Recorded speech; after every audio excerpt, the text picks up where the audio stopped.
17 horas 37 minutos, 17:37, diálogo directo con el doctor Augusto Tandazo, que visita nuestros estudios. Y bueno, la pregunta de cajón: momentos críticos que vive el país, situaciones de confrontación extremas, movilización social, en suma, un estado de conmoción interna. ¿Cómo debemos leer este momento histórico, doctor Tandazo? Buenas tardes. Gracias, buenas tardes, un saludo a los radioyentes. Efectivamente vivimos un estado de conmoción interna, como lo dice el decreto del estado de excepción, pero estado de conmoción interna creado por el gobierno. Entonces el gobierno no se puede beneficiar del estado creado por ellos para dictar el estado de excepción.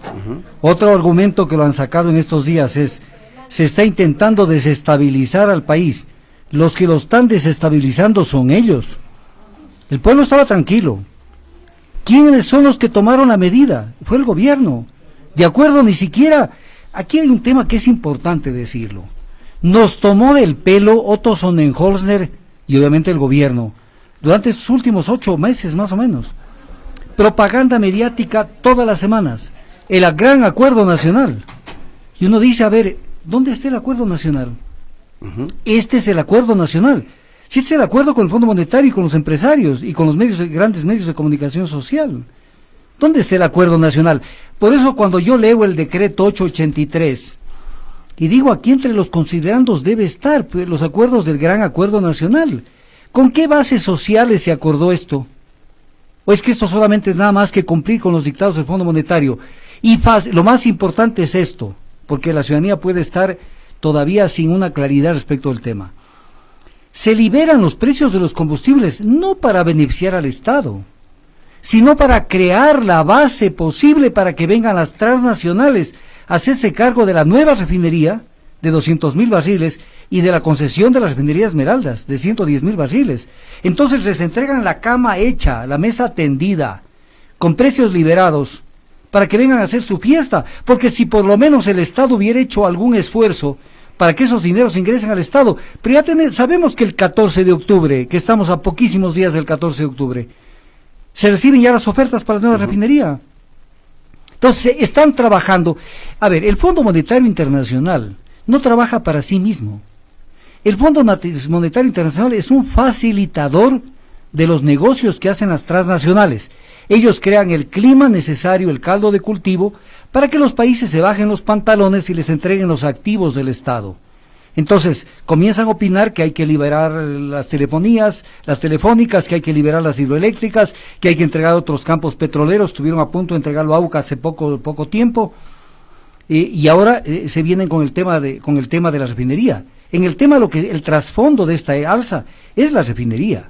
Pero viene también un tema que es increíble. Nos tildaron a todo el Ecuador, el ministro de Finanzas, que esto lo hacen para eliminar el contrabando. O sea, somos contrabandistas todos los ecuatorianos. Todos los ecuatorianos nos hemos dedicado al contrabando. Y por último, el presidente Moreno nos acusa de holgazanes. O sea, somos holgazanes. De zánganos. Entonces, cuando uno ve la definición de la zanganería y de los zánganos, somos holgazanes. Somos gente que no trabaja, somos gente que vive de los demás. Entonces, es una agresión permanente. Pero esto ya tuvo un mal síntoma. Cuando el presidente abandonó Carondelet para irse a refugiar en el Guayas, eso ya fue un síntoma de que el respaldo que tenía era muy pobre y no quería quedarse como en su momento se quedó Lucio Gutiérrez para salir en helicóptero y salió a refugiarse en el Guayas. Un poco más y lo declaran huésped ilustre de la ciudad o le entregan las llaves de la ciudad. Entonces va a parar allá, pero la gente cree que el tema central de esto es los pasajes. A ver, yo quiero que la ciudadanía me capte esto y si pudieran tener papel y lápiz sería mejor. A ver. El 100% de los combustibles que van al transporte terrestre están divididos de la siguiente manera. 45% carga pesada, 25% carga liviana.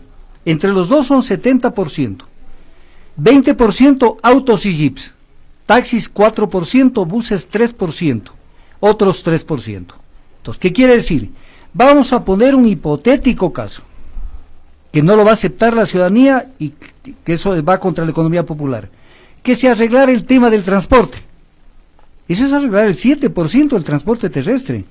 Ujú. Pero la afectación a la carga pesada y carga liviana es enorme, y esa es la carga que transporta los artículos de primera necesidad y los bienes de consumo. Que tiene mayor alimentos. incidencia en todo lo demás. Entonces, el problema no se queda en el tema que nos quieren manejar. Es que hay que fijar las tarifas de transporte y se acabó.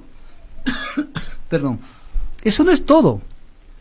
El tema es que este es un golpe salvaje a la economía del país. O sea, es un golpe desastroso por todos los efectos que tiene.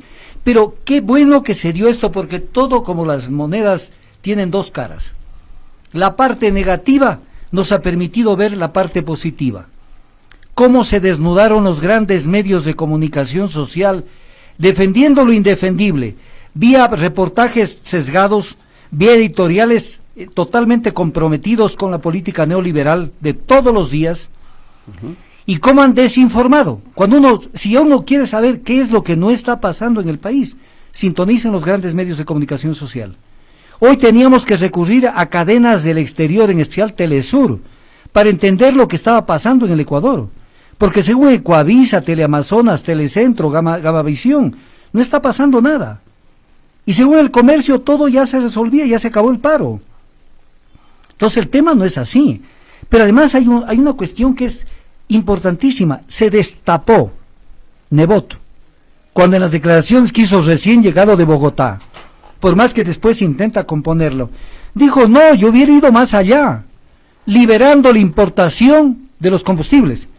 O sea, lo cual es incluso ni siquiera querer que el Ecuador cuente con una infraestructura, incluso aunque sea en manos privadas. O sea, y sí, abandonados a la suerte del diablo, a ver cómo nos abastecemos de combustibles. Y a precios obviamente más que internacionales. Internacional. Y Guillermo Lasso llega a cuestionar incluso la medida diciendo: debió tomársela antes. Ujú. A destiempo. Entonces tenemos claro el tema. Esto es muy importante de cara a que el pueblo eleve su nivel de conciencia política, su cultura política. Porque entonces se está viendo de cuerpo entero de qué lado están estas personas que quieren ser actores de la vida política nacional. Pero aparte de esto, el mismo presidente Moreno, en las declaraciones de Guayaquil, que las hizo anteayer, ya anticipó y dijo que Nebot o Lasso tendrán que ser presidentes. Entonces eso es el colmo. O sea, una persona que pronostica el triunfo de los que fueron sus opositores como partidos políticos en las elecciones del 2017, más traición de esa ya no se puede ver. Ujú. Pero adicionalmente hay otra cuestión que lo desnuda de cuerpo entero. Cuando él dice en su programa de gobierno, que lo tengo aquí, delante mío, programa de gobierno inscrito en el Consejo Nacional Electoral, la visión neoliberal sueña con la austeridad, los recortes presupuestarios, los despidos, las privatizaciones y los paquetazos. Si él está haciendo esto, entonces está calificando por sus actos como un neoliberal. Él es un neoliberal.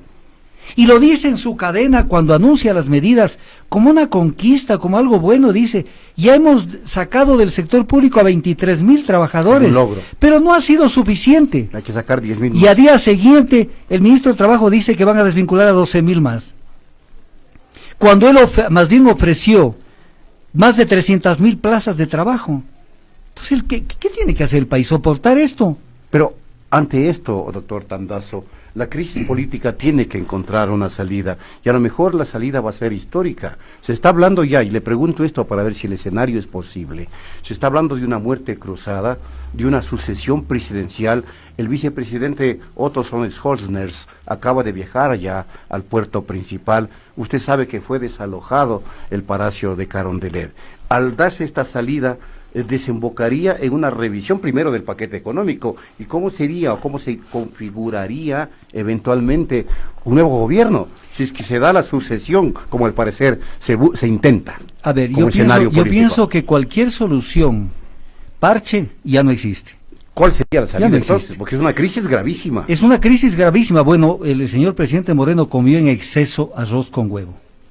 Ah, bueno, a él le encanta arroz con huevo. Arroz Le con importa huevo un bledo acomado, el y país, como ¿no? él dice que cuando come arroz con huevo le importa un bledo el país, pues tanto importarle un bledo al país, tomó las medidas que tomó, aténgase a las consecuencias. Pero aquí viene el tema: si estaríamos ante una sucesión potable, posible, Pero Sonnenhorster entró por la ventana. Por eso yo lo dije en un medio de comunicación que se hizo viral esa frase: Otto, yo no te di mi voto. Él entró por la ventana, incluso violando la ley orgánica de la consulta popular del 19 de febrero del 2017, que decía y dice que no puede ser servidor público no solamente los accionistas o dueños de empresas creadas en paraísos fiscales, sino también los directivos. Y él reconoció que él era directivo, tesorero de Galley Enterprises, la empresa de la familia Sonnenhorster. De manera que él está allí, de manera absolutamente arbitraria. Pero entonces el escenario no es factible. Pero además, él manejó el acuerdo nacional. Si alguien tiene que responderle al país es ¿cuál fue pues el acuerdo nacional? ¿Esto es lo que llegaste al acuerdo nacional o fue un show? Como ha sido este show mediático que hemos tenido durante casi 2 años, con los juegos que se hacen entre la Contraloría, la Fiscalía y los medios de comunicación social. O sea, este es el momento de decir basta. Basta y echar a andar, como alguna vez dijo el Che Guevara. Para eso se necesitaría un escenario político que reconfigure justamente ese escenario. El escenario político lo crean las bases. La Asamblea Nacional incluso perdió ya credibilidad. Por eso mismo, ¿dónde Entonces, está la respuesta a la Asamblea?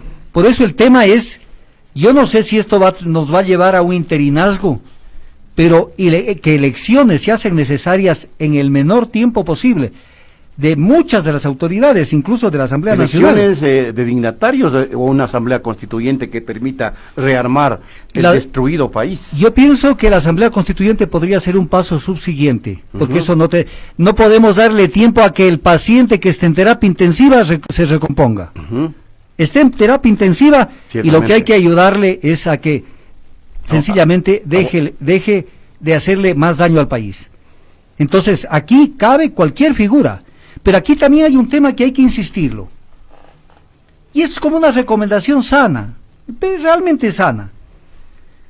A veces los seres humanos viven el presente sin darse cuenta que el tiempo camina. Y los que creyeron en algún momento que no iban a responder por nada de lo que hicieron, hoy tienen una cantidad de juicios de lesa humanidad. Entonces, esa prepotencia que yo veo en el ministro de Defensa, ojalá no les contagie a los mandos militares y especialmente a los que están en las calles. Porque ellos tienen que saber que si se les va la mano, ellos van a tener que responder y eso no prescribe, son delitos imprescriptibles. Esto no es cuestión de alentar y que cuidado me topen a mi gente porque ellos pueden reaccionar mal. Las Fuerzas Armadas están para cuidar la integridad territorial, no para masacrar al pueblo. Y peor, cuando el pueblo se levanta por cuestiones absolutamente legítimas, porque no se lo puede condenar al pueblo a morirse de hambre. Hay una situación que está viviendo el país que hay que ser conscientes. Yo esto lo dije ya hace unos buenos 6, 7, 8 meses, y lo volví a decir hoy de mañana en otra entrevista. Cuidado con que el 50% de la gente no coma, porque el otro 50% de la gente no va a poder dormir. No podemos crear un país con ese nivel de pobreza y con ese nivel de angustia, porque no va a haber paz para nadie, ni para los que no comen, tampoco para los que están durmiendo. ¿Y qué escenario ve usted como el posible, bajo las actuales circunstancias, con esta posibilidad que le acabo de comentar, que al parecer suena como la más posible? Siempre el Ecuador ha encontrado soluciones de determinados interinazgos, porque si tuviéramos una Asamblea Nacional con algo de legitimidad, podríamos intentar ese camino, pero no la hay. Pero entonces, esa asamblea tendría que nombrar un interino. Claro, pero para que sea legítimo. Alguien va a tener que hacerse cargo de esta cuestión. Alguien, sabiendo que este sí, no el de Moreno, este sí va a ser un régimen de transición. Porque Moreno lo que estaba haciendo es fungiendo como un régimen de transición hacia entregar el poder a los poderes oligárquicos de la costa. Entonces ahora sí tiene que haber un régimen de transición para facilitar o la Asamblea Constituyente o para facilitar nuevas elecciones. Pero esto ya se acabó. O sea, hay momentos donde los ciclos se terminan. Y él hizo todo lo posible porque esto se termine, además con la prepotencia con que anunció las medidas. Y además, la intervención de ayer también. Y además intentando dividir al país. Plausible. O sea, yo negocio con los transportistas por separado, con los indígenas abierto el diálogo, y con los ecuatorianos, que somos los demás. Si también habemos ecuatorianos que... Voy a poner un ejemplo que de ninguna manera yo menoscabo, y puedo dejar de lado el gran papel protagónico que han jugado los indígenas en este país. Pero la clase indígena, según el censo poblacional, el último, son el 7% de la población.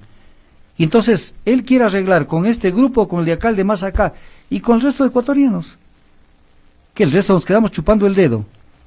Y generando más crisis, porque además creen que es cuestión de generar más crisis. Entonces ya llegó el momento de que, incluso ya yendo al plano constitucional, el artículo 313 de la Constitución es clarísimo. ¿Qué es lo que dice? Que los sectores estratégicos deben orientarse al desarrollo de los derechos y al interés social. Desarrollo de los derechos e interés social. Y califica en el mismo artículo 313 de la Constitución cuáles son los sectores estratégicos. Y dices la energía en todas sus formas, y entre otras dices la refinación de hidrocarburos. Y entonces, ¿está mirándose el interés social con esta absurda y grotesca elevación de los combustibles? No. Incluso en las reformas laborales, pisoteando el derecho laboral. El artículo 11 de la Constitución dice que los derechos serán progresivos, se desarrollarán de manera progresiva. O sea, que si el sector público tiene 30 días de vacaciones y el sector privado 15, tienen que los privados igualarse a 30. Pero no los de 30 igualarse a 15, porque el sector privado, nacional e internacional, lo quiere. Que les van a pagar el salario de 84% de la remuneración a los contratos ocasionales, cuando la Constitución dice en el artículo 326 que a igual trabajo corresponde igual remuneración.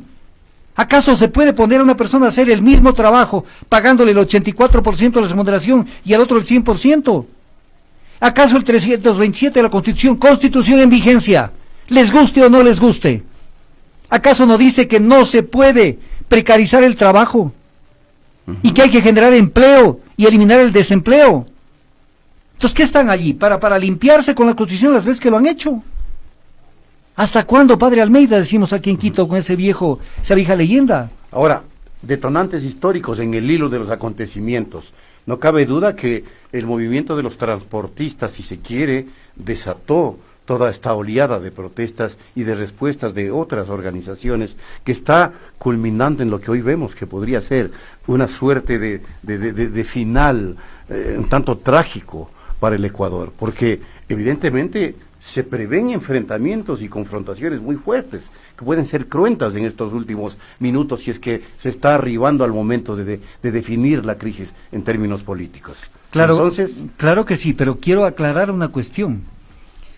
Es el pueblo el protagonista sin duda, de este rechazo. Ajá. Porque los transportistas lo que han hecho no es paralizar el país, sino dejar de trabajar. Esto hay que tenerlo claro. Y hay que tenerlo claro, está bien. Sí, no es que los transportistas cruzaron sus carros. En un momento los taxistas hicieron alguna medida, cuestión. ¿No? Pero luego se pusieron a buen recaudo. La provincia del Carchi también. Es el pueblo el que salió a las calles. Ahí en Carchi es el pueblo. Importantísimo. Son las carreteras que están tomadas por los indígenas. Es el pueblo el que no está permitiendo en determinadas zonas, la zona sur de Quito, la zona central de Quito, que está expresando su enojo. Pero viene un tema que es importante recordarlo. Esto ya no es nuevo y esto ya tenemos un antecedente. Cuando Lucio no quería abandonar el poder, y obviamente lo típico de todo gobierno manda que sus fuerzas, la fuerza pública reprima, el comandante general de la policía, Jorge Poveda Burbano, retiró a la policía de las calles y dijo: yo no puedo atentar contra el pueblo. Y eso fue el inicio de la caída de Lucio Gutiérrez. Lo recuerdo. Y es verdad. ¿Cómo puede algún gobierno jugar con que el pueblo se enfrente con el pueblo armado contra el pueblo desarmado? Y que tengamos que solucionar de esa manera en las calles nuestro derecho a subsistir y a una vida digna. Eso no le vamos a permitir al gobierno, y peor a este gobierno, porque este gobierno nos mintió. Porque si estaríamos, por ejemplo, no estoy justificando, pero estaríamos, por ejemplo, en el gobierno de Lasso, y se viene un paquetazo. Bueno, era obvio, pues no. Que se entendería. Se entendería, pues él pertenece a los banqueros, él estuvo en el feriado bancario, él privilegia el capital por sobre el ser humano. Perfecto. Hay que saberlo enfrentar. Pero una persona que entró con un discurso, que se alió con los partidos de la derecha, que traiciona a quienes lo eligieron, y que ahora quiere quedarse allí, y más bien con poses prepotentes y altisonantes. Es más que el Papa en el tema neoliberal. Entonces, que además reniega del socialismo al que él siempre juró y decía que él estuvo en todas las luchas anteriores. Y entonces, ¿qué pasó? Lo viraron como tripa. ¿Cuál fue el costo? O el costo es que lo tienen amenazado con abrirle sus temas. ¿O él está negociando esa inmunidad? Porque no puede entenderse que una persona cambie de esa manera. Una persona que dijo antes de irse que el líder indiscutible de su revolución era Rafael Correa. ¿Y qué habla aquí? Miren amigos, aquí hablan. ¿En su plan de gobierno? Vea, tenga la bondad de leer solamente el titular del plan de gobierno de esta página. La década ganada lo hicimos contigo y vamos por más. Vamos por más. Y ahora ya no hay década ganada. ¿Quién se le acabó esto? la década ganada. ¿Quién escribió Moreno? Esto lo escribió Moreno. Y ahora ya no hay década ganada. Entonces, esto no se puede tolerar, porque mentirle al pueblo y a la final el pueblo se cansó. Es un error. Yo decía hace poco, cuidado, que la chispa que incendia la pradera está muy cercana. Bueno, y está pasando. Y es lo que está pasando. Tal manera de que es nada más provocarlo al pueblo, después ya solamente quedan para la historia. El uno exiliado en Harvard, en Boston, el otro pasó 20 años afuera. Y vamos a ese desenlace, doctor Ramos. Yo pienso que vamos a ir a ese enlace. O sea, ya vamos, ¿no? Porque el momento que tengamos verdaderas instituciones de control, que allá tenemos que ir, porque no tenemos que quedarnos focalizados en la pelea solamente por el tema de los combustibles, sino en tener la seguridad jurídica de que hay autoridades de control. ¿Acaso no estamos a las puertas de una evaluación de la Corte Nacional para poner una Corte Nacional de Justicia al gusto y sabor de este gobierno? ¿Acaso no tienen un Consejo de la Judicatura presidido por la concuñada de la esposa del presidente Moreno? ¿Una Contraloría? ¿Acaso no tenemos una Contraloría que no tiene nada que hacer allí? Porque el mismo Contralor Poli lo sacó del cargo. Y un concurso de la Fiscalía que quedó en entredicho. ¿Acaso no tenemos superintendentes de dudosa procedencia, porque fueron recomendados precisamente por los partidos de derecha? Entonces, con eso nos vamos a quedar. Si se tiene aquí un verdadero poder, ¿acaso no eliminaron el Consejo de Persuasión Ciudadana de manera inconstitucional? ¿Y acaso no declararon una vacancia constitucional? ¿Acaso no tuvimos más de 5 meses sin Corte Constitucional, claro, viviendo una cuasi dictadura esos meses? ¿A quién han hecho lo que les da la gana? ¿Aquí acaso no Santiago Cuesta en la mañana no lo conoció al empresario de ingeniería Coliseum, y a la tarde ya lo estaba recomendando para que se lleve a dedo la nueva refinería? ¿Qué es lo que han pretendido hacer con los ecuatorianos? Que nosotros nos traguemos estas ruedas de molino. Esto no es hacienda de nadie. Entonces llegó la hora de que el pueblo ya no acepte más situaciones. Ya no llegó la hora del diálogo. Él mismo dijo que no quería dialogar, que cualquier cosa él dialoga menos con las medidas, son irreversibles. Para el pueblo en este momento es irreversible también el que se vayan a su casa. Es decir, se llegó ya al límite de la se llegó al límite. Y la gente ha tomado posición. Claro, porque ¿dónde está esa famosa frase que está de moda durante algunos años? Socializar las medidas. ¿Socializó las medidas? ¿O fue un paquetazo de la noche a la mañana? Y el primero que debería irse a su casa por vergüenza, porque le tomó el pelo al país, son Horstner. 8 meses con una propaganda mediática todas las semanas, avance el acuerdo nacional, ahora se reúne con Rosalía Arteaga, mañana con no sé quién, con fulano, con mengano, hablando de una cantidad de temas que le daban contenido para llenar los medios, y de pronto aparece el paquetazo en los combustibles. Pero además le quiero decir algo al pueblo ecuatoriano. Parte final, doctor. Parte final. Estamos en el primer tiempo del partido de fútbol. Cuidado con pensar que terminó el partido. Si dejan que esto se recomponga, viene el segundo tiempo. Y en el segundo tiempo se viene otra escalada de medidas económicas, y entre ellos la subida del IVA. Estas medidas preliminares son para pulsar la opinión pública, para ver si la gente aguanta estas medidas.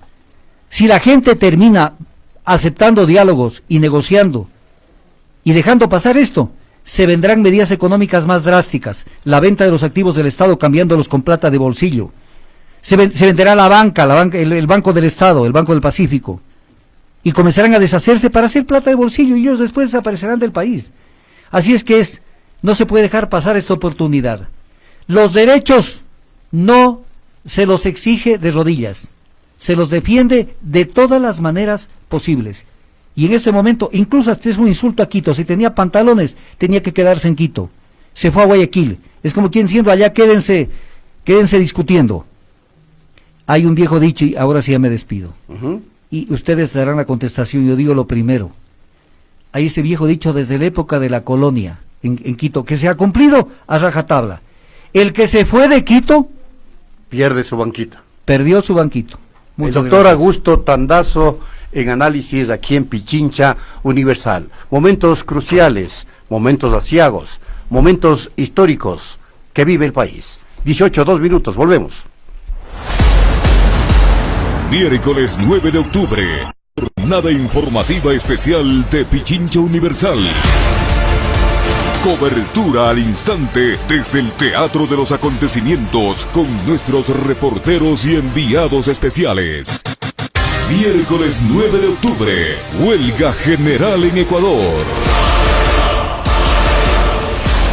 Pichincha Universal, 95.3 FM y 94.5 en el noroccidente de Pichincha. Pichincha canta Ecuador. Con amor hoy yo quiero cantar, sí señor, a mi lindo Ecuador.